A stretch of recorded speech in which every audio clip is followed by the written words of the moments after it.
உறவினர் வீட்டுக்கு அவருடைய மைத்துனர் வீட்டுக்கான ரெய்டு மூலமா அதிமுக பாஜக கூட்டணிக்கான ஒரு நெருக்கடி கொடுக்கறதான ஒரு விமர்சனம் எழுந்திருக்கிறத இப்படி பாக்குறீங்க? இல்லை, இப்போ வந்து கூட்டணி குறித்து மதிப்புக்குரிய அண்ணன் இபிஎஸ் அவர்கள்ட்ட நாங்கள் நேரடியாக பேசினாலே கூட்டணி வரும். ரைடு நடக்கிறதுக்கு இதுக்கும் சம்பந்தம் இல்லை. ரைடு அவர் வீட்டில் மட்டும் நடக்கலையா, எல்லார் வீட்லையும் யாராவது கூட்டணி சேர வேண்டும் என்ற எண்ணம் உள்ளவர்களாம் பேசுவார்கள், கருத்தை சொல்வார்கள். ஆனால் எங்கள் கூட்டணியை பொறுத்தவரை அனைத்து இந்திய அண்ணா திராவிட முன்னேற்ற கழகத்துக்கு சமரசம் என்பதே கிடையாது. திமுகவுக்கு மாற்று அனைத்து இந்திய அண்ணா திராவிட முன்னேற்ற கழகம். கூட்டணி ஆட்சியில் பங்கு என்ற பேச்சுக்கே இடமில்லை என்பதுதான் எங்களுடைய வரலாறு, கடந்த கால வரலாறு. இன்றைக்கும் அதுதான், நாளைக்கும் அதுதான்.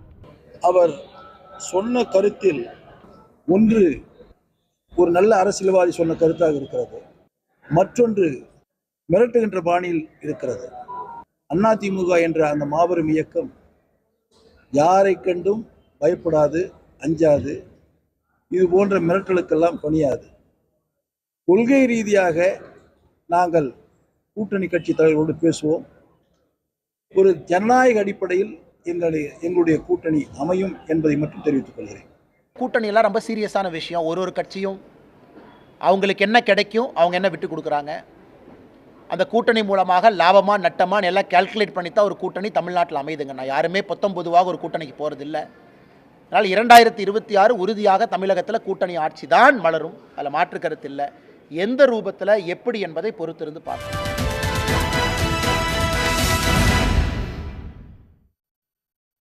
வணக்கம். கேள்விக்களம் நிகழ்ச்சிக்கு உங்களை வரவேற்கிறோம். இது மக்களின் மேடை.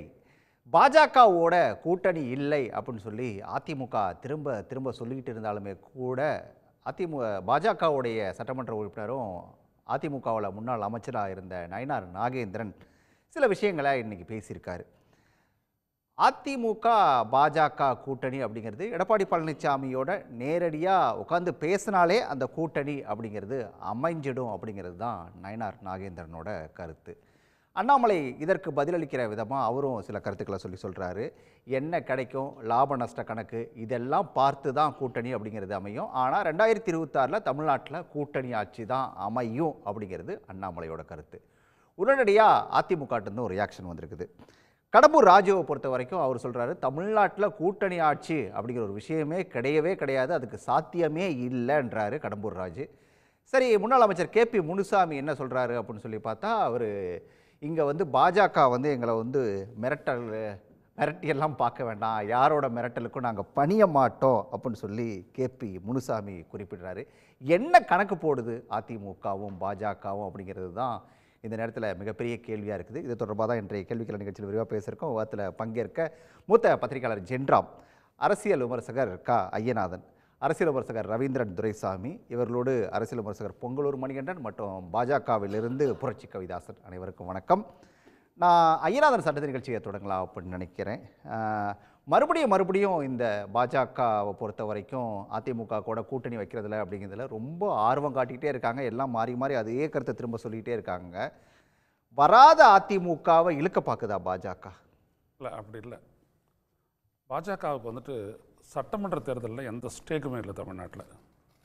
அவங்க நாடாளுமன்ற தேர்தலில் 11 விழுக்காடு வாக்குகளை பெற்று காட்டியிருக்கிறாங்க. அதே நேரத்தில் செல்வி ஜெயலலிதாவினுடைய மரணத்திற்கு பின்னால் 24 மக்களவை தேர்தல் வரை அஇஅதிமுகவினுடைய வாக்கு செல்வாக்கு பாதியாக குறைஞ்சிருக்கு. அப்போது அடுத்த தேர்தலில் திராவிட முன்னேற்ற கழகத்திற்கு எதிராக, அந்த கூட்டணிக்கு எதிராக ஒரு வலிமையான கூட்டணி அமைக்க வேண்டும் அப்படின்ட்டு 2 கட்சிகளுமே பண்ண முயற்சி தான் 24 மக்களவை தேர்தல். அதில் ஒன்றும் பெருசாக நிறைவேறலை. எனவே அப்போ அவங்க என்ன பண்ணுறாங்க அப்படின்னோம்னா, 2-3 ஒன்றா ஆயிட்டா ஒரு கடுமையான ஒரு போட்டியை கொடுக்க முடியும், நம்மளுக்கான வாய்ப்பு அதிகரிக்கும் அப்படின்ட்டு அந்த சிந்தனை வந்துட்டு 2 தரப்புலையுமே இருக்குது. எனவே இப்போ இந்த 2 தரப்பு என்ன பண்ணுறாங்க, வெவ்வேறு மொழிகளில் வந்துட்டு இந்த கூட்டணிக்கான அவசியத்தை சொல்கிறாங்க. நாங்கள் விரிவான கூட்டணி அமைப்போம் அப்படின்ற வார்த்தைகள் அஇஅதிமுகவிலேருந்து வந்தாலும் சரி, அது ஒன்றும் அஇஅதிமுகவோட கூட்டணி சேர்றது ஒன்றும் ஒரு பெரிய விஷயம் இல்லை அப்படின்ட்டு இப்போ திரு நயினார் நாகேந்திரன் சொல்கிறதா இருக்கட்டும் சரி, எதுவுமே என்ன அப்படின்னோம்னா அவங்களுக்கு இருக்கக்கூடிய ஒரு கம்பல்சிவ் நெசசிட்டி, ஒரு அவசியமான தேவையை வந்துட்டு வற்புறுத்தி அவங்கள வந்துட்டு இயக்குது. அதுதான் அவசியமான தேவை அப்படிங்கிறது யாருக்கு இருக்கு? பாஜக 2 பேருக்குமே அதான் சொல்ல வரேன். இப்போ 22 அப்படின்னு சொல்றாங்க அதிமுக, இவங்க 11 சொல்றாங்க. இவங்க வந்துட்டு என்ன பண்ணுவாங்க, இந்த பர்சன்டேஜ் கணக்கை வச்சுக்கிட்டு தான் எல்லாருமே பேசுகிறாங்க கட்சிக்குள்ளே. அது நம்ம தெரியுது. முன்னாடிலாம் ரவீந்திரன் துரைசாமி வரைக்கும் தான் இப்போ வரை பேசிகிட்டு இருப்பார் பர்சன்டேஜ் கணக்கு. இப்போ வந்துட்டு அவங்களாம் வந்துட்டு உள்ளே பேசுகிறாங்க, நம்மளுடைய வாக்கு இந்த அளவுக்கு இருக்குது, நம்ம போடுவோம். ஏன்னா ஒரு அலையன்ஸுக்கு வந்துட்டு இன்னொரு கட்சி வரணும் அப்படின்னோம்னா அந்த கூட்டணி ஜெயிக்கணும்னு வரும்போது தான் பாட்டாளி மக்கள் கட்சி போன்ற கட்சி வர முடியும். அதே மாதிரி வந்துட்டு புதிய தமிழகம் போன்ற ஒரு கட்சி வர முடியும். அப்படின்ற ஒரு இடம் வரும்போது ஒரு கால்குலேஷன் வந்துட்டு அவங்களுக்குள்ளே வருது, ஒரு பெரிய கூட்டணி அமைக்கணும், ஒரு மெகா கூட்டணி அமைக்கணும்ன்ட்டு. அப்படி வரும்போது அதிமுகவிற்குள்ளேயே இந்த குரல்கள் இருக்கு, இன்டர்னலி ஸ்பீக்கிங் இருக்கு. எனவே அவங்க அப்படி வெளிப்படையா எல்லாரும் சொல்றதுங்கிறது பாஜகவோட கூட்டணி இல்ல, அது அதிமுக இருக்கக்கூடிய நெருக்கடி என்னன்னா, அதுதான் வந்துட்டு கடந்த ஈரோடு கிழக்கு சட்டப்பேரவை தேர்தலுக்கு பிறகு திரு செங்கோட்டையன் அவர்கள் பேசுனது என்னன்னா, நாங்கள் பிஜேபியோட கூட்டணி வைக்கிற ஒரே காரணத்தினால ஒவ்வொரு தொகுதியிலும் 40 to 50,000 சிறுபான்மையினருடைய ஓட்டுக்களை இழக்கிறோம், அது எங்களுக்கு ஒரு பெரிய பாதிப்பை ஏற்படுத்துது அப்படின்றாரு. அது மட்டும் இல்லாமல் கிராம பகுதிகளில் நாங்கள் மோடியினுடைய முகத்தை கொண்டு போயிட்டு வாக்கு கேட்க முடியாது அப்படின்றதும் இன்னொன்று. அது சட்டப்பேரவை தேர்தலில் எதிரொலிச்ச ஒரு விடயம். அப்போ இந்த ரெண்டு விடயத்தையும் வந்துட்டு நீங்கள் கூர்மையாக கவனித்து பார்த்தீங்கன்னா ஒரு விஷயம் தெரியும், இவங்களை விட்டுவிடவும் முடியாது, நம்ம தனியாக போய் நின்று ஒரு பெரிய மெகா கூட்டணி அமைக்க முடியாது, ஒரு மெகா கூட்டணி இல்லாமல் திமுகவை பலமாக எதிர்கொள்ளவும் முடியாது. அப்போ இந்த மாதிரி வருது. இப்போது திராவிட முன்னேற்ற கழக இந்த ஆட்சிக்கு எதிரான இந்த அதிருப்தி வாக்குகளை வந்துட்டு பெறணும் அப்படின்னோம்னா, இப்போ விஜயனுடைய மக்கள் தமிழக வெற்றி கழகம் உருவாகி இருக்கக்கூடிய ஒரு நிலையில் அதை வந்துட்டு இவங்க வந்துட்டு முழுமையாக கேப்சர் பண்ணணும்னா நமக்கு ஒரு அலையன்ஸ் தேவை அப்படின்ற ஒரு நெசசிட்டி அவங்க ஃபீல் பண்ணுறாங்க.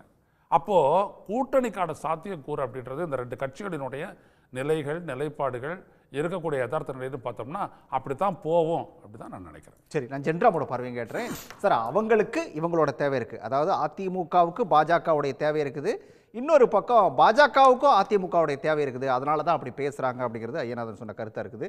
இந்த கருத்தில் நீங்கள் உடன்படுறீங்களா? உங்களோட பார்வை என்ன? அதிமுகவுக்கு பாஜகவுடைய கூட்டணி தேவைப்படுகிறதுன்னு சொல்கிறத நான் ஏற்கலை. அதிமுக தேவைப்படவில்லை, அது பாஜகவோடு இருப்பதால் தான் தங்களுக்கு இழப்பு அப்படிங்கிற புரிதலில் தான் 2021 தேர்தலுக்கு பிறகே அவங்க 2024 தங்களுடைய கூட்டணியை துண்டித்து கொண்டார்கள். அவர் சொன்ன மாதிரி பாஜகவோட கூட்டணியில் இருந்தால் நமக்கு கன்சிடரபுளாக வாக்கு வங்கி குறைகிறது அப்படிங்கிறது தெரியுது. அவர் குறிப்பாக சொன்ன மாதிரி, செங்கோட்டையன் சொன்ன மாதிரி 40,000 50,000 வாக்குகள் ஒவ்வொரு தொகுதியிலும் நாம் இழக்கிறோம் அப்படின்னு சொன்னது அவங்களுடைய ரியலைசேஷன், அந்த கட்சி தொண்டர்களுடைய ரியலைசேஷன். ஆனால் விசாரணை அமைப்புகள் மூலமாக தங்களுக்கு எந்த விதமான தொல்லையும் வந்துவிடக்கூடாது என்று அதிமுகவில் வசதி வாய்ப்புகளை பயன்படுத்தி கொண்டவர்கள் முன்னாள் அமைச்சர்கள் சிலர் கருதும் காரணத்தினால பாஜகவின் விருப்பத்திற்கு முரணாக எதையும் செய்ய வேண்டாம்னு ஒரு குரல் அங்கே வலுப்பெற்று வருகிறதாக செய்திகளில் அறிய முடியுது. அதனால் நாங்கள் மிரட்டலுக்கெல்லாம் பயப்பட மாட்டோம் அப்படின்னு சொல்லி இன்னைக்கு KP முனுசாமி பேசுகிறாரு. அவர் முன்னாள் அமைச்சராக இல்லை, இந்த பீரியட்ல இல்லை, கட்சி பொசிஷன்ல இருக்காரு, ஓரளவுக்கு ஐடியாலஜிக்கலாக பேசக்கூடிய நபராக இருக்கிறாரு. அதனால அவர் இப்படி ஒரு கருத்தை முன்வைக்கிறார். ஜெயக்குமார் தொண்டர்களுடைய விருப்பம் கூட்டணி இல்லை அப்படிங்கிறத திரும்ப திரும்ப சொல்றாரு. எடப்பாடி பழனிசாமியின் தொண்டர்களுடைய விருப்பம் அறிந்து தான் இந்த முடிவை எடுத்தோம், அதனால இந்த 2026 தேர்தலில் கூட்டணி இல்லை அப்படின்னு சொல்றாரு. ஆனால் அவருக்கு நெருக்கமானவர்கள் மேலே சோதனைகள் நடக்குது. நெருக்கமாக இருக்கிறவர்கள் சிலர் பாஜகவோடு கூட்டணிக்கு போனால் பரவாயில்லை அப்படின்னு நினைக்கிறாங்க. இதில் ஏரியாக்களும் இதில் ஒரு முக்கியமான ரோல் ப்ளே பண்ணுது. கோயம்புத்தூரில் இருக்கக்கூடியவர்களுக்கு ஒருவேளை பிஜேபியோட சேர்ந்தால் திமுகவை அங்கு வீழ்த்திவிட முடியுங்கிற நம்பிக்கை இருக்கலாம். மக்களவைத் தேர்தல் முடிவுகளை வைத்துக்கொண்டு அவர்கள் அந்த அனுமானத்திற்கு வர்றாங்க. சட்டப்பேரவை தேர்தல் அப்படி ஏற்கனவே ஒரு ரிசல்ட் கொடுத்துருக்குது. அதனால அவங்க அதற்கு பிறகு என்னென்ன மாறுதல்கள் நடந்திருக்குங்கிறத கருத்தில் கொள்ளாமல் அந்த எண்களை அப்படியே மனசில் கொண்டு அவங்க இப்படி ஒரு முடிவுக்கு வர்றாங்க. அதனால கோயம்புத்தூர் பகுதியில் இருக்கக்கூடியவர்களுக்கு பாஜக கூட்டணி அதிமுகவில் இருக்கக்கூடியவர்களுக்கு தேவைப்படலாம், ஆனால் வேறு பகுதிகளில் இருக்கக்கூடியவர்களுக்கு அது தேவைப்படாது. ஆக அந்த முரண் இருக்கு. அது போக ஒரு கிளாஸ் வாரே அந்த பார்ட்டிக்குள்ளே நடக்கிற மாதிரி இருக்கு. வசதி வாய்ப்புகளை பயன்படுத்தி கொண்டு ஒரு வளமான வாழ்க்கை வாழக்கூடிய அதிமுக தலைவர்களுக்கும் அந்த எந்த வாய்ப்பும் இல்லாமல் ஜெயலலிதா, எம்ஜிஆர் என்று அதிமுகவுக்கு வாக்களித்த சாதாரண மக்கள், எளிய தொண்டர்களுக்கும் இந்த இரண்டு குரூப்புக்கும் இடையில ஒரு இடைவெளி இருக்கு. அந்த இடைவெளியை திறமையாக இட்டு நிரப்ப வேண்டிய பொறுப்பு தலைமைக்கு இருக்கு. அதை அந்த தலைமை எவ்வளவு தூரம் செயல்படுத்தும் அப்படிங்கிறது புரியல. அதற்கு இடையில கூட்டணி ஆட்சின்னு சொல்றதோ அல்லது சோதனைகள்னு சொல்றதோ, அந்த சோதனைகளுக்கும் கூட்டணிக்கும் தொடர்பு இல்லை, ஆனா நாங்க போய் உட்கார்ந்து பேசினாலே கூட்டணி இறுதியாகி விடும் அப்படின்னு சொல்றதோ. இல்ல அவர் அப்படி ஒரு பக்கம் சொன்னாரு. டிடிவி தினகரன் கூட சொன்னாரு 2026 வந்து பாஜக கூட அதிமுக வரலன்னா அந்த கட்சியை காணாம போயிடுங்கிற அளவுக்குலாம் பேசினாரு. எல்லாரும் அவங்கவுங்க விருப்பத்தை சொல்கிறார்கள்னு தான் நினைக்கிறேன். இல்ல இவங்களோட விருப்பம் எல்லாமே அதிமுக பாஜகவுக்குள்ள வரணும், பாஜகவோட சேரணுங்கிறதா தானே இருக்குது. எல்லாம் பாஜகவோட சேரணும்னு சொல்றது எதற்காகனா, திமுக கூட்டணிக்கு அடுத்தாப்புல எப்படி நின்றாலும், கூட்டணியாக நின்றாலும் தனியாக இருந்தாலும் இரண்டாவது இடத்தை பிடிக்க போறது அதிமுக தான் அப்படிங்கிறது எல்லாரும் ஏற்றுக்கொள்கிறார்கள் மனதளவுல. வெளியில ஒப்புக்கொள்ளவில்லை என்றாலும் ஏற்றுக்கொள்கிறார்கள். பாஜகவுக்கு இப்ப அடுத்த சிக்கல் என்னன்னா, அதிமுக அப்படி தனியாக நின்றது என்றால் இரண்டாவது இடத்துக்கு வந்துருச்சுன்னா, தமிழக சட்டப்பேரவை தேர்தலில் ஐயநாதன் குறிப்பிட்ட மாதிரி சட்டப்பேரவை தேர்தலில் பிஜேபிக்கு ஸ்டேக்ஸ் குறைவாக இருக்குது, அதிமுகவுக்கு ஸ்டேக்ஸ் அதிகமாக இருக்குது. அதனால் அவங்க ரெண்டாவது இடத்துக்கு வந்துட்டாங்கன்னா மூன்றாவது இடத்தில் போட்டியிலையும் நாம் இழந்து விடுவோமோங்கிற கவலை பாஜகவுக்கு வந்திருக்கு.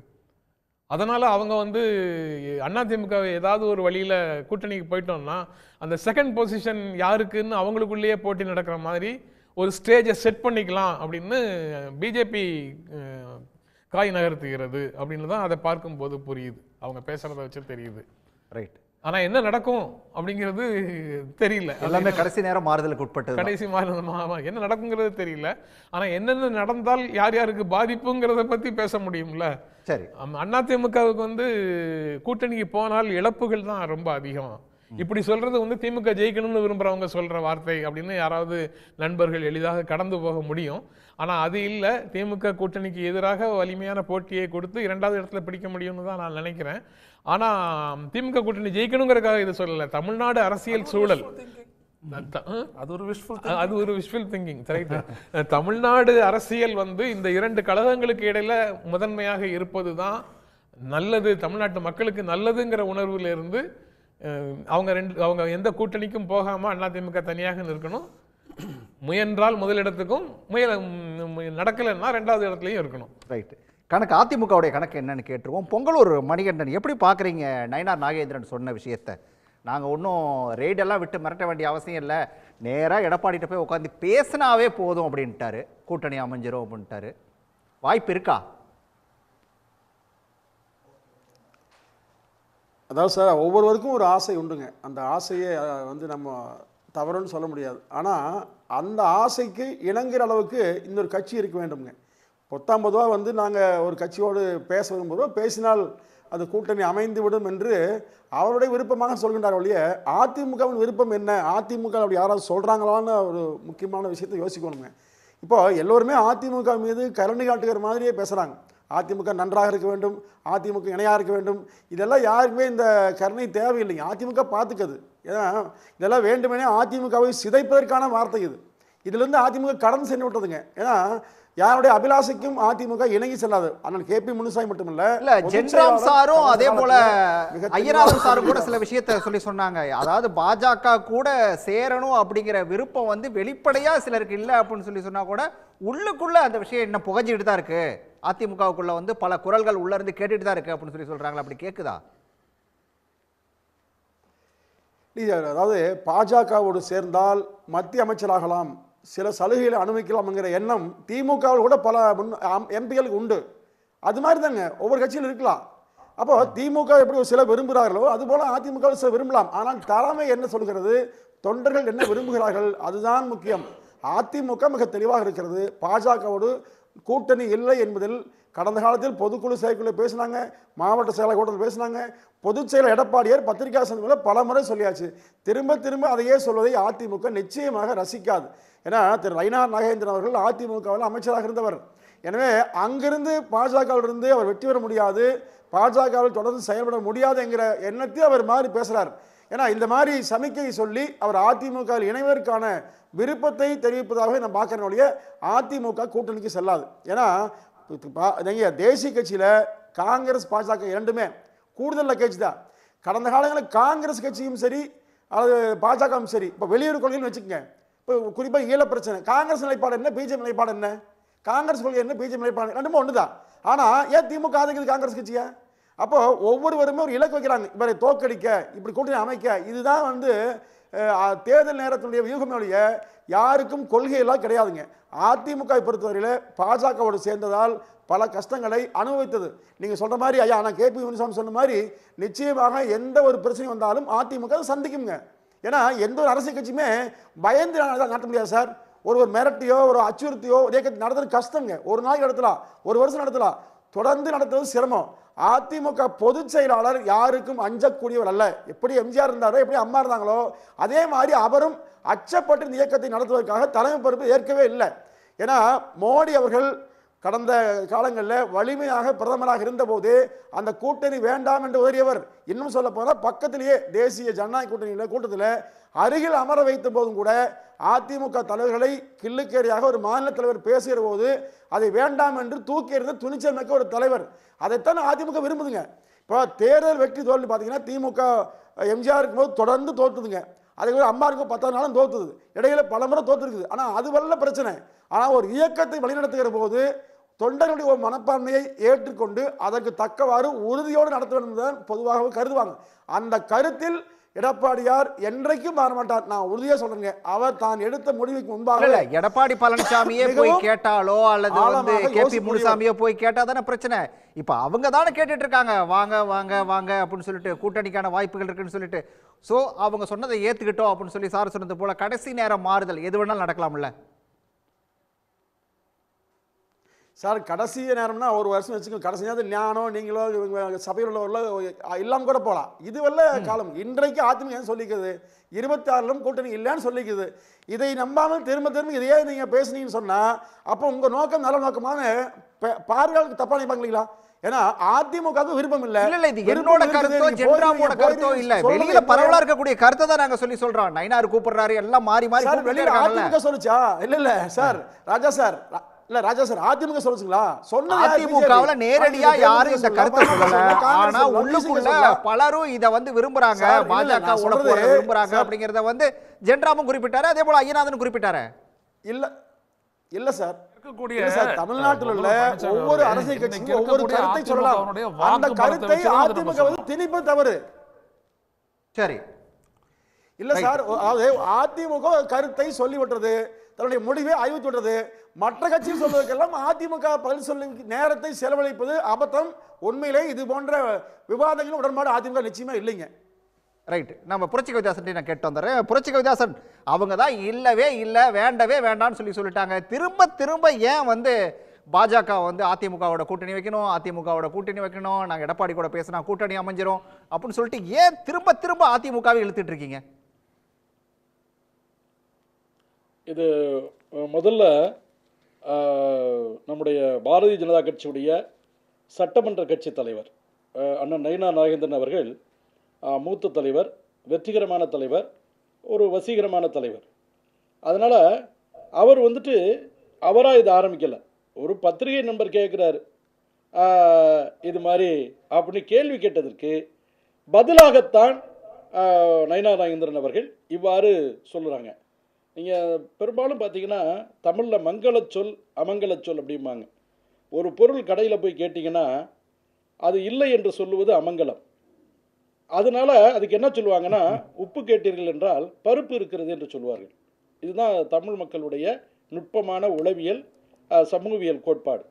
இல்லை என்கிற வார்த்தையே இருக்கக்கூடாது என்பது தமிழ் சமூகத்துக்கு. புரட்சி கவிதாசன் கூட அதிமுக இருக்கா அப்படின்னு சொல்லி கேட்டா என்ன சொல்லுவீங்க? இல்லைன்னு சொல்லுவீங்களா இல்லை இருக்குன்னு சொல்லுவீங்களா? நாங்கள் இல்லைன்னு சொல்ல மாட்டோம், இருக்குன்னு தான் சொல்லுவோம். ஏன்னா அதுதான் பண்பாட்டு விழுமியம்னு சொல்கிறேன். அதாவது இல்லை என்ற சொல்லை இருக்கக்கூடாது என்று தமிழ் மக்களுடைய வாழ்வியல் சாரம். ஏபி முனுசாமி சொன்னாலும் சரி, எடப்பாடி பழனிசாமி சொன்னாலும் சரி, ஜெயக்குமார் சொன்னாலும் சரி, ஜெயராம் சொன்னாலும் சரி, ஐயநாதன் சொன்னாலும் சரி, ரவீந்திர துரைசாமி சொன்னாலும் கூட்டணி இருக்கு அப்படிதானே யார் சொன்னாலும் சொல்லிட்டு போறாங்க. இல்ல அதாவது அதிமுகவுடன் கூட்டணி இருக்கா அப்படின்னு கேட்டா நாங்கள் ஸ்பெசிஃபிக்காக நாங்கள் பதில் சொல்லிட்டு போகிறோம். ஆனால் அவர் என்ன சொல்கிறாரு, கேள்வியாளர் என்ன கேட்குறாரு அப்படின்னா, இந்த மாதிரி ரைடு நடத்தி பணிய வைக்க பார்க்குறீங்களா அப்படின்னு கேட்கும்போது, எதுக்கு ரைடு நடத்தி பணிய வைக்கணும்? நேராக போய் பார்த்து பேசினாவே, அண்ணனோட பார்த்து பேசினாவே கூட்டணி அமைஞ்சிடும். அப்படியே இனிய உணவாக இன்னாத கூறல் கனி இருப்ப காய்க்கு வந்துட்டுமா. பழுத்த பழம் அப்படியே கண்ணை சுண்டி இழுக்கிற பொழுது அதை விட்டுட்டு யாராச்சும் உவர்ப்பும் துவப்பும் கசப்பு நிறைந்த காயை போய் சூஸ் பண்ணுவாங்களா? அதனால பழுக்குன்னு என்ன நம்புறீங்களா? என்னோட அமைச்சரவை சார் ஒரே ஒரு கேள்வி சார், பழம் பழுக்குன்னு இன்னும் நம்பிக்கை இருக்கா சார்? நான் சொல்றது மங்கள சொல்லை பயன்படுத்த வேண்டும். மங்கள சொல் என்று ஒன்று இருக்கும் பொழுது அமங்கலமா இதுக்கு போய் பயன்படுத்தணுங்கிற சார். நீங்க நயினார் நாகேந்திரன் அவர்கள் பேசிய பேச்சும் எங்களுடைய தலைவர் அண்ணாமலை அவர்கள் பேசிய பேச்சும் ரெண்டு ஒரே லைன்ல இருக்கு. கொஞ்சம் மணிகண்டன் அவசரப்படாதீங்க, நான் சொல்லி முடிச்சிடறேன். அதாவது அண்ணாமலைஜி அவர்களுடைய பேச்சும் நயினார் அவர்களுடைய பேச்சும் ஒரே கோட்டில் தான் இருக்கு. அவர் சட்டமன்ற எதிர்க்கட்சி தலைவராக பாஜக தலைவராக சொல்லுகிறார். அதே மாதிரி கட்சியினுடைய நிலைப்பாடு என்ன? கூட்டணி அரசாங்கம். அதை கூட நீங்கள் தவறாக புரிஞ்சுக்கிட்டீங்க. ஏற்கனவே தேசிய ஜனநாயக கூட்டணியாக தான் இருக்கிறோம். நாங்கள் ஒன்றும் தனித்து பிஜேபி அரசாங்கம் மேலேயும் இல்லை கீழேயும் இல்லை எங்கேயுமே இல்லை. அதாவது அறுதி பெரும்பான்மையோடு 303 பாராளுமன்ற உறுப்பினர்களை பெற்று அசுரபலத்தோடு நாங்கள் இருந்தபோது கூட அதுக்கு பேர் தேசிய ஜனநாயக கூட்டணி தான், கூட்டணி ஆட்சி தான் நாங்கள் சொன்னோம். அதில் எங்களுக்கு எந்த குறைபாடும் இல்லை. அதாவது எங்களுடைய கூட்டாளி பலசாலியாக இருக்கிறாரா பலகீனமாக இருக்கிறாரா அதுவல்ல விஷயம். சிறு துரும்பும் பல்குத்த உதவும் என்று பயன்படுத்தக்கூடிய சக்தி எங்களுடைய தேசிய சக்தி. அதனால தான் கூட்டணியின் ஆட்சி அப்படின்னு சொன்னார் ஒழிய கூட்டணி ஆட்சின்னு நீங்கள் ஏன் கற்பனை பண்ணிக்கிறீங்க? தேசிய ஜனநாயக கூட்டணியின் ஆட்சி நடைபெறும். அப்புறம் நாங்கள் என்ன எதிர்கட்சிகள் அரசியல் செய்யாமல் அவியல் ஆட்சியை போகிறோம்? முதலமைச்சருடைய மொழியில் சொன்னோம்னா அரசியல் பண்ணுறதுக்கு தான் எதிர்கட்சி, அவியல் பண்ணுறதுக்கா? அதனால நாங்கள் ஆட்சியை பிடிப்போம் என்று சொல்வதில் என்ன தவறு? அண்ணாமலைஜி அதை தான் சொன்னார், கூட்டணியின் ஆட்சி அப்படின்னு சொன்னார். இந்திய தேசிய ஜனநாயக கூட்டணியின் ஆட்சி என்று பொருள். அதில் அதிமுகவுக்கு என்ன பங்கு, பாஜகவுக்கு என்ன பங்கு, பாமகவுக்கு என்ன பங்கு, தேமுதிகவுக்கு என்ன பங்கு, தாவேகாவுக்கு என்ன பங்கு, அதெல்லாம் பத்திரிகையாளர் நீங்களாம் இட்டு கட்டி கதைகளை நீங்கள் எப்படினாலும் பெயிண்ட் அடித்து விட்டுருங்க. ஆனால் விஷயம் என்னென்னா திமுகவுடைய தத்துவார்த்த தந்தை பேரறிஞர் அண்ணா பெருந்தகை கூட காமராஜர் என்கிற மகத்தான தலைவரை வீழ்த்துவதற்கு சுதந்திரா கட்சி என்று சொல்லக்கூடிய கொள்கை முரண்பாடு கொண்ட குலக்கல்வி திட்டத்தை கொண்டு வந்த இந்தியை ஆதரித்த கொள்கையில் நேர் முரணா நின்ன ராஜகோபாலாச்சாரியோடு தான் கூட்டணி வைத்தார் என்பதை நீங்கள் மறந்துவிடக்கூடாது. அதனால் நீங்கள் அதாவது கூட்டணி உண்டா இல்லையாங்கிறது அட் பிரசன்ட் அறுதியிட்டு உறுதியாக யாரும் கூற முடியாது என்பதுதான் அரசியல் விஞ்ஞானம்.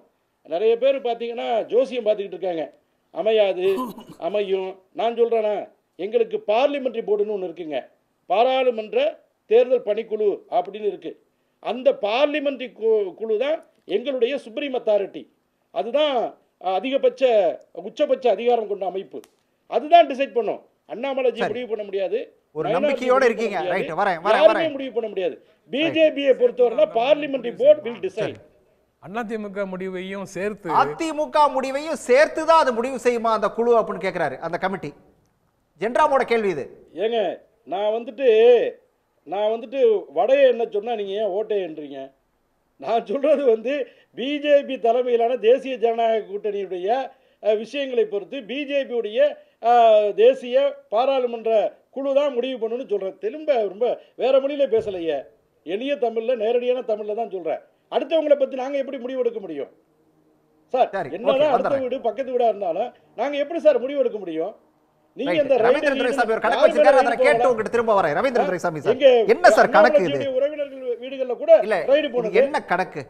இப்ப நயினார் சொன்னார் ஒரு கணக்கு சொல்லிருக்காரு, இந்த பக்கம் கேபி முனுசாமியோட கணக்கு ஒன்று இருக்குது, சாரு சொன்னாரு நீங்க ஒரு கணக்கு சொல்லுவீங்க. என்ன கணக்கு நீங்க வச்சிருக்கீங்க? 2016ஆம் ஆண்டு பிப்ரவரி மாதம் தான் தெரியும் தாமோதரதாஸ் நரேந்திர மோடியின் முதலமைச்சர் வேட்பாளர் யாருன்னு.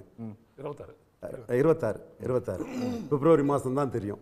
இப்போ 25 இன்னும் ஒரு வருஷம் இருக்குது. இந்த ஒரு வருஷத்துக்கு பிறகு உள்ள பிப்ரவரியில் யார் தமிழ்நாட்டின் முதலமைச்சர்னு இல்லை, முதலமைச்சர் வேட்பாளர் ஃபார் என்டிஏ தேசிய ஜனநாயக கூட்டணியின் முதலமைச்சர் வேட்பாளர் யாருன்னு தெரியும்.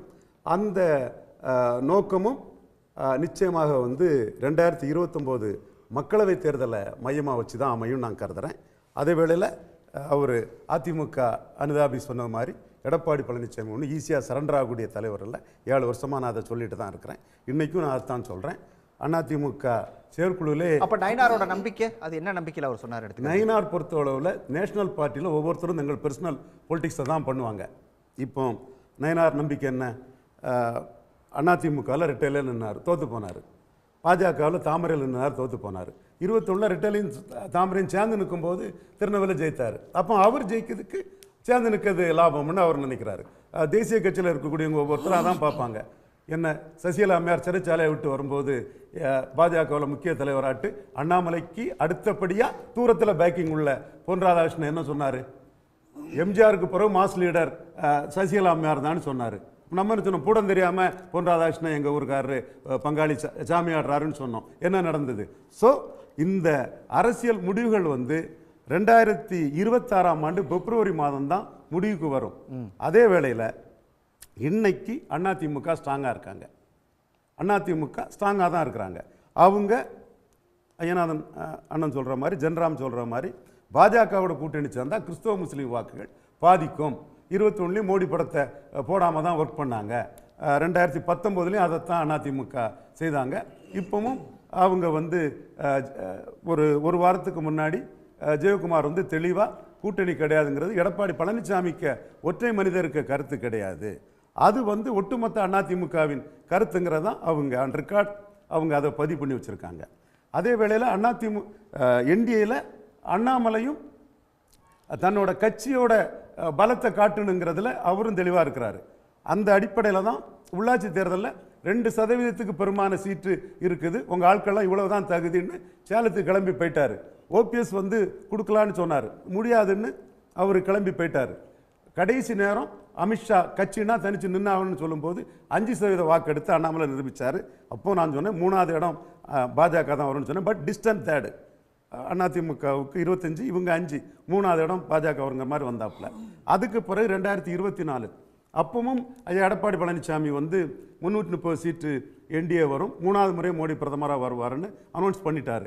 உடனே அது முடிய வேண்டியதை அண்ணாமலை தான் இழுத்து அடித்து 12 சீட்டுக்கு தகுதி உண்டு, நான் 10%க்கு மேலே ஓட்டை எடுத்து காணிக்கிறேன், என்னால் நிரூபிக்க முடியும்னு சொல்லி 12 சீட்டு தந்தால் கூட்டணி அல்லது இல்லை. Edappadi Palaniswami very tough bargainer. 5 seat தான் டேக் இட் ஆர் லீவ் இட்னு தான் அதிமுக பாஜக கொடுத்தாரு. தன்னோட விசுவாசியான ஜெயக்குமாருக்கு சன்னுக்கு தான் தென்சென்னையை கொடுத்தாரு. தமிழிசை மாநில தலைவரே தூத்துக்குடிக்கு தான் சீட்டை கொடுத்தாரு. அந்த அளவு டஃப் ஃபார்கெய்னரான எடப்பாடி பழனிசாமி 6 சீட்டுக்கு மேலே தரமாட்டேன்னு சொல்லிட்டாரு. அண்ணாமலை 12 சீட்டுன்னாரு. இன்றைக்கும் அண்ணாமலைக்கு பேச்சு ரொம்ப தெளிவாக இருக்குது. நாங்கள் 18% என்டிஏ இருக்கிறோம், நீங்கள் 20% இருக்கிறீங்க, 20.4, 100, 90, 10, 9, 20, 18. இதுக்கு எடப்பாடி சம்மதிப்பாரா? மாட்டார். அண்ணாமலை அதுக்குள்ளே தான் நிற்கிறாரு. அதை வெளிப்படையாக சொல்லலையே தவிர அண்ணாமலை அதுக்குள்ளே தான் நிற்கிறார். இதுக்கெல்லாம் போய் பேசுகிறத விட அவுட் ரைட்டாக உங்களுக்கு நெகட்டிவிட்டி இருக்குது, அலைன்ஸே வேண்டான்னு போகிறது தான் கரெக்டுன்னு எடப்பாடி பழனிசாமி தெளிவாக போயிட்டு இருக்கிறாரு. ஸோ இல்லை, எடப்பாடி தெளிவாக தான் இருக்காரு, அதிமுக தெளிவாக தான் இருக்குது. உள்ளுக்குள்ளே தான் குரல்கள் கேட்கறத தவிர வெளியில் வெளிப்படையாக வரல. ஆனால் பாஜகவில் வெளிப்படையாகவே கேட்க ஆரம்பிச்சிருச்சுல்ல. வெளிப்படையாக கேட்க ஆரம்பிக்கிறது உண்மைதான். இதில் இன்னைக்கு நயனார் பேசுகிறக்குள்ள காரணத்தை நான் சொன்னேன். பட் டாக்கிங் டேபிளுக்கு இவர் எடப்பாடி வந்துட்டாருன்னா கிறிஸ்தவ முஸ்லீம் நம்பிக்கை உடனே இழக்கிறாரு. அது டாக்கிங் டேபிளுக்கு வந்த பிறகு சீட் ஷேரிங்கில் அடிபட்டுட்டுன்னா அப்புறம் கிறிஸ்தவ முஸ்லீம் நம்பிக்கையும் பெற முடியாது. தொகுதி பங்கீட்டில் கூட்டணி பேரத்தில் உடஞ்சி வந்தோன்னா எடப்பாடி ஒரு நம்பகத்தன்மை கிறிஸ்டின் முஸ்லீம் நம்பிக்கையை கொஞ்சம் பெற்றுட்டு வராரு. அந்த நம்பிக்கை இழக்க வேண்டிய சூழ்நிலைக்கு அவர் வருவார். அதில் தான் ஜெயக்குமார் அவர் கூட நின்று பேசுகிறாரு, கடம்பூர் ராஜு நின்று பேசுகிறாரு, கேபி முனுசாமி முழுமையாக நின்று பேசலைன்னு கருதுறேன். என் வார்த்தையை நீங்கள் கரெக்டாக புரிஞ்சுடுங்க. கேபி முனுசாமி முழுமையாக நின்று பேசலை. பட் மேலெழுந்த வாரியாக அந்த கருத்தை சொன்னாலும் கூட முழுமையாக கேபி முனுசாமி அந்த இடத்துல இருந்து பேசலை. பட் பையன் லார்ஜி பயப்பட மாட்டேன்ட்டார்ல, பயப்பட மாட்டேன்னு சொல்லிட்டாரு. ஜெயக்குமார் அவுட் ரைட்டாக பாஜக அலைன்ஸ் இல்லைன்னு சொல்கிறாரு. சிபி சண்முகம் அவுட் ரைட்டாக அலைன்ஸ் இல்லைன்னு சொல்கிறாரு. இவர் கடம்பூர் ராஜு அவுட் ரைட்டாக அலைன்ஸ் இல்லைன்னு சொல்கிறாரு. அது ஜென்ராம் சொல்கிற மாதிரி ஒவ்வொருத்தரும் தங்கள் தளத்தில் தங்களுக்கு தங்கள் ஏரியாவிலிருந்து அது என்ன லாபங்கிறத பார்த்து தான் அதிமுக சொல்கிறாங்க.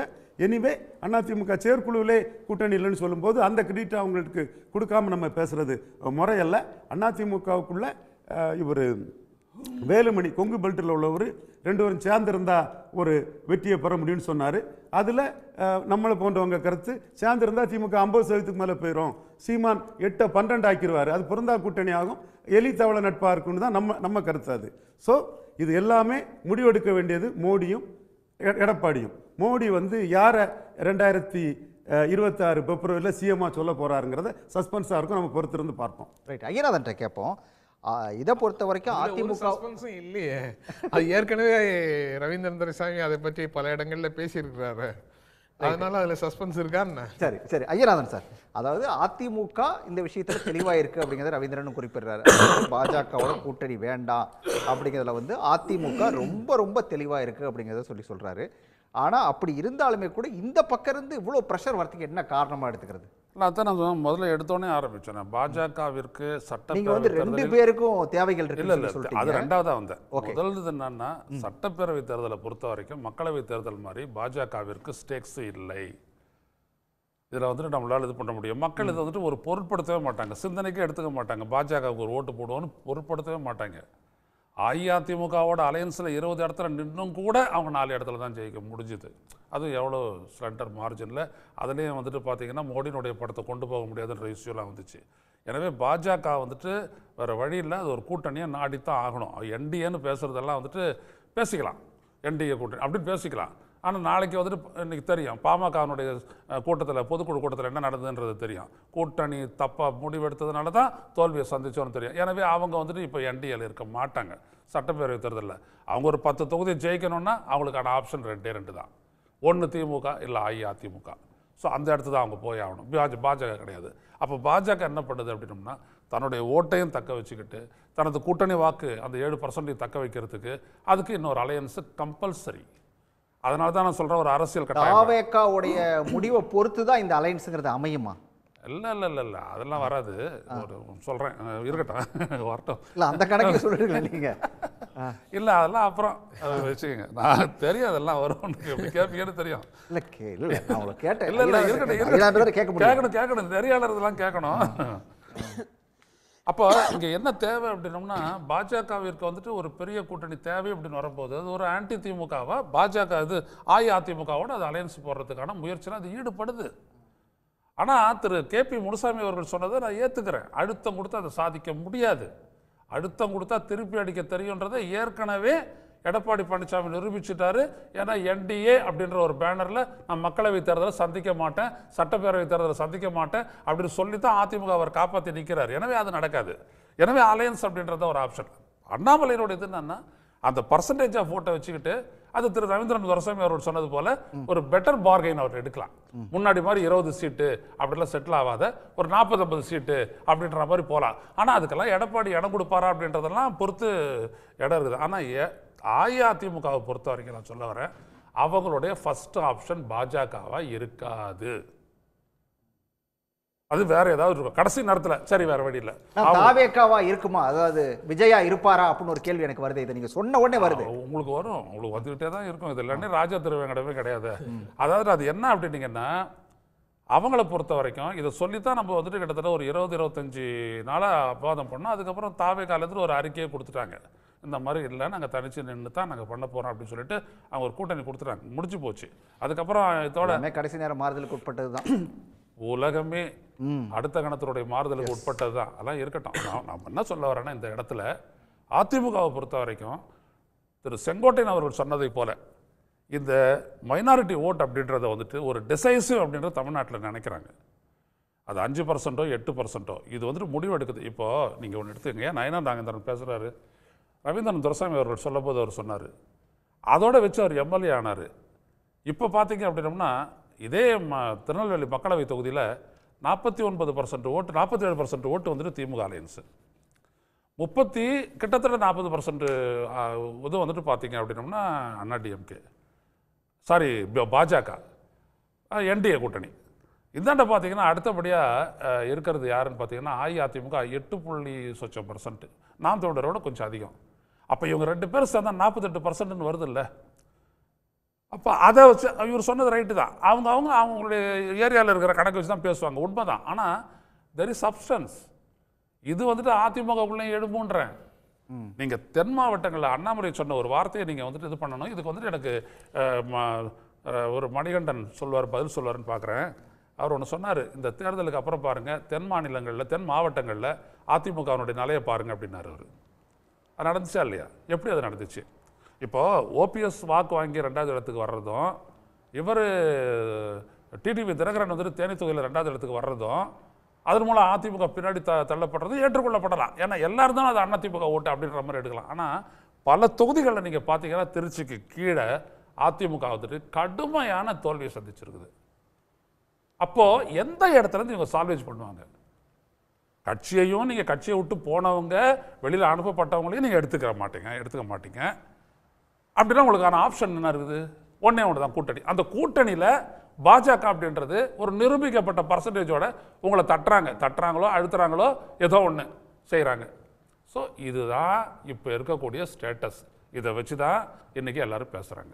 ரைட்டு மணிகண்டன், பாஜகவோட அழைப்பை ஏற்க முடியாமல் ஒரு மாதிரி தவிக்குதா அதிமுக? இல்லைங்க, அதாவதுங்க அந்த அழைப்புங்கிறதே ஒருதலை காதல் மாதிரி தான். இப்போ பாஜக வேண்டாம் என்று அதிமுக நினைக்கிற போது பாஜக உள்ள இப்போ நயினா நாகேந்திரன் ஏற்கனவே சொன்ன அவர் அதிமுகவில் முக்கியமாக இருந்தவர் தான். அதனால தான் அவர் விருப்பமாக சொல்கிறார். ஆனால் இது பாஜகவை பொறுத்தவரைங்க எப்படி நீங்கள் இப்போ நீங்கள் சிறுபான்மை ஓட்டுக்காக மட்டுமல்ல, இப்போ அப்படின்னு சொன்னால் திமுகவோட சிறுபான்மை ஓட்டுக்காக தான் இப்போ மோடி அதுக்குன்னு சொல்லலாம். அதுதான் உண்மையும் கூட. அப்போது பாஜக இந்தியா முழுமைக்கும் மாநில கட்சிகளை ஆக்கிரமித்து அவர்களை அழித்து அவர்கள் வளர்ந்தார்கள் என்பதுதான் வரலாறு. இப்போ அதே ஒரு கைகரியத்தை தமிழ்நாட்டிலும் செய்ய வேண்டும் என்று அதிமுக மீது சில வேலைகளை எதிராக பாஜக செய்ய முனைந்தது. எனவே தான் விழித்துக்கொண்டு அதிமுக இது மாதிரியான இயக்கத்தோடு தொடர்பு வைத்திருப்பது நமக்கே ஆபத்து என்று எப்படி பாமக ஐயா சொன்னாங்க. பாமக அந்த நிலைப்பாடு எடுத்ததுங்க. ஏன்னா அதில் இணைந்த பிறகு பலர் பாஜக இணைந்தாங்க, பாமக சேர்ந்தவர்களே RSS அமைப்பு சேர்ந்தாங்க. அப்போ இந்த மாதிரியான விவரங்களை அறிந்து கொண்டிருக்கிற ஒரு பெரிய கட்சிகள் இது போன்ற தற்கொலைக்கு சமமான முடிவுகளை எடுக்காது. எனவே பாஜகவோடு யார் சேர்கின்றார்களோ அவர்கள் பலவீனப்பட்டு போவார்கள் என்பது கடந்த கால வரலாறு வட இந்தியாவில். அது தமிழ்நாட்டிலும் அதை நடைமுறைப்படுத்த வேண்டும் என்ற விருப்பத்தை இன்றைக்கு விழித்துக் கொண்டு எல்லா கட்சியும் ஒதுங்கி நிற்கிறாங்க. வருகின்ற 26 தேர்தல் பாருங்கள், நீங்கள் பாஜக தனியாக போடுங்க. என்டிஏன்னு ஒன்று இருக்காது. என்டிஏன்னா பல கட்சி இருக்கணுங்க, யாருமே இருக்க போதில்லை. யாருமே எல்லா கட்சி என்டிஏன்னு எந்த பெரியதுங்க, பாஜக மட்டும் தான் இருக்குது. ஏன்னா சிறிய கட்சி கூட ஒரு ஒருதலை காதலா இருந்தாலுமே கூட திரும்ப லவ் பண்றேன்னு சொல்லிட்டு ஒரு பூவை வச்சுட்டு வந்து நின்னா என்ன பண்ணுவீங்க அப்புறம்? இல்லை அது சார், அது விருப்பம் இருக்கணும் இல்லைங்களா? அது சரிதான், ஒருத்தர் விரும்பலாம். இப்போ அண்ணா குறிப்பிட்டாங்க, இப்போ புரட்சிதாசன் அண்ணன், அதாவது இப்போ யாருமே நெகட்டிவாக பேசணுங்கிறாரு. இப்போ நாளைக்கு நாம் தமிழோடு சேர்வீர்களான்னு சொன்னால் என்ன சொல்லுவீங்க? அது மறுக்க மாட்டீங்க. திமுகவோடு சேருவான்னு சொன்னால் அது மறுக்க மாட்டீங்க. அப்படி எடுத்துக்க முடியாதுங்க. அதிமுக விரும்பலைங்கிறத இப்போ நீங்கள் நாடாளுமன்ற தேர்தல் என்பது பாஜக முக்கியமான ஒன்று. அவர்கள் பல நெருக்கடி கொடுத்து, அதாவது மோடி அவர்களும் அமித்ஷா அவர்களும் நேரடியாக பேச விரும்பியும் கூட அன்றைக்கு அதிமுக வேண்டாம் என்று ஒதுங்கியது. அதுதான் உண்மை. அப்போ இதிலேயே சேர்த்து போகிறாங்க. நீங்கள் ஒன்றும் இல்லை, இந்த தேர்தல் வாக்குகள் 11% வாங்கினான்னு ஒரு கணக்கு சொல்கிறோம். இது திரு வைகோ அவர்கள் பாருங்கள், 96 தேர்தலில் இதே மாதிரி தொகுதிக்கு 10,000 வாக்கு 15,000 வாக்கு 20 வாக்கு வாங்கினார். ஆனால் அடுத்தடுத்து என்னாச்சுன்னு பாருங்கள். அது ஒரு அலையில் சில நேரத்தில் வருங்க, நாடாளுமன்றத்தில் அலையில் வருது. ஆனால் நிச்சயமாக 2026ங்கிற போது முதலமைச்சர் வேட்பாளர் என்று யார் முன்னிலைப்படுத்தப்படுகிறார்களோ அதை ஒட்டி தான் மாறுங்க. நீங்கள் பாஜகவில் மோடி முதலமைச்சரே அறிவிக்கிறதுக்கு பிரச்சனை இல்லை. ஆனால் தேர்தலில் 234 தொகுதியிலும் பாஜக நிற்கலாம், நல்ல வாய்ப்பு இருக்குது. யாரும் வேண்டாம்னு சொல்ல, நின்று பார்க்கட்டும், வென்று பார்க்கட்டுங்க. மக்கள் வாக்களித்தால் யாரும் ஒன்றும் சொல்ல போவதில்லை. ஆனால் தமிழ்நாட்டில் விஷயம் எல்லாம் விடாது. ஏன்னா பெரியாரை அவமானப்படுத்துவது, திரு குருமூர்த்தி போன்றவர்கள் அதிமுகவை குறை சொல்வது, அதிமுக கூட்டணி சேர்க்கிறேன் என்று அவரவர் பிரச்சாரம் செய்வது, இது தேவையற்ற விஷயம்ங்க. வேண்டாம் ஒதுக்கிய பிறகு எப்படி திரும்ப சொல்வீங்க? இது அவர்களுக்கு ஒரு அவமானமான செயல் அது. இதை யாரும் விரும்புறது இல்லைங்க. இந்த செயல் தேவையில்லாது. அதிமுக ஒரு சிறு சமிக்கை வந்தது என்று சொன்னால் நிச்சயமாக அவங்க பரிசீலிக்கலாம் சொல்லலாம். ஆனால் அதிமுகவில் பொதுச் செயலாளரும் பொதுக்குழு செயற்குழுவும் தெளிவாக இருக்கிறது. ஒரு ரூபா சொல்லியிருக்கலாமுங்க. ஆனால் பொதுக்குழுவோ செயற்குழுவோ பொதுச் செயலாளரோ முற்றிலும் பாஜகவை நிராகரித்து விட்ட பிறகு இதை மீண்டும் மீண்டும் பேசுவது அவர்களுக்கு தான் சங்கடம்ங்க. ஏன்னா 26ல் மோசமான நிலை வரும், ஒரு 3% வாக்குகளை கூட பெற முடியாது பாஜக நிலை வரும். அந்த அச்சத்தில் அதிமுகவோடு சேர்ந்து கொண்டால் தப்பிக்கலாம்னு நினைக்கிறாங்க. நிச்சயமாக நடக்காதுங்க. புரட்சி கவிதாசன், நீங்கள் அமங்கல சொல்லே பேச மாட்டேன்னு சொன்னாலுமே கூட தமிழ்நாட்டில் பாஜகவோட சேரத்துக்கு யாரும் ரெடியாக இல்லை. ஏதோ நீங்கள் அதிமுக கூட சேர்ந்து தப்பிக்க பார்க்குறீங்க, அதுக்கு தான் இப்படியெல்லாம் நூல் விட்டு பார்த்துட்டு இருக்கீங்கிறத சொல்கிறாரு மணிகண்டன். எப்படி எடுத்துக்கிறீங்க இதை நீங்கள்? சகோதரன் மணிகண்டன் நான் சும்மா ஒரு சாதாரணமாக சொல்கிறேன். அந்த காலத்தில் தாடியெல்லாம் வச்சுருந்தா லவ் ஃபெயிலியரானு கேட்பாங்க. அண்ணன் தாடிக்கு பின்னாடி இப்படி ஒரு கதை இருக்குதோ அப்படிங்கிற சந்தேகம் வந்திருக்கு. ஒருதலை காதல் அப்படின்னு சொல்கிறாரு. அது வந்து ஒருதலை காதலா, கைக்கிளை காதலா, இருதலை காதலா அப்படிங்கிறத ரவீந்திரன் துரைசாமி ஐயா அவர்கள் சொன்னது மாதிரி காலம்தான் அதை முடிவு செய்ய முடியும்.